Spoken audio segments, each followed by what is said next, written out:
আমি বাবা হিসাবে আজকে একজন ধর্ষিতার বাবা হিসাবে পরিচিত।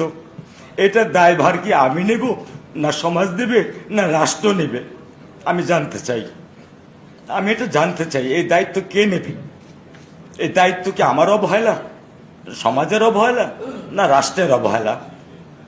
আমি আজকে খণ্ড বিখণ্ডিত আমার শিশু সোনার টুকরার সন্তান, তার দায়িত্ব কে নেবে? আমি কি তার জন্য দায়ী, না কে দায়ী? আমাদের এই জন্য ভবিষ্যৎ প্রজন্ম রক্ষা করবার জন্য আমাদের কি করণীয় প্রয়োজন?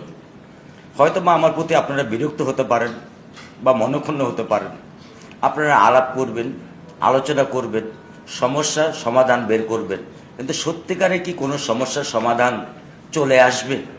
ভবিষ্যতে কি আর কোনো রামিসা এরকম ধর্ষিত হয়ে, মাথা খণ্ডিত হয়ে, ক্ষত বিক্ষত হয়ে বাপ মার বুকে সারা জীবনের জন্য ক্ষত বিক্ষত হতে দেবেন?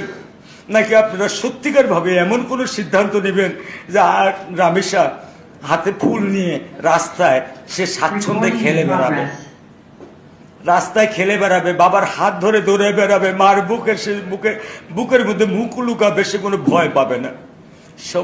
পরিশেষ বলবো, কালকে আমার বাসায় একটা বাচ্চা এসেছিলেন 5 বছরের, একটা 5 বছরের বাচ্চা, তার বাবা আমার বাসায় তাকে নিয়ে আসতে বাধ্য হয়েছেন, কারণ তার মেয়েটা পুরো ট্রমা হয়ে গেছে।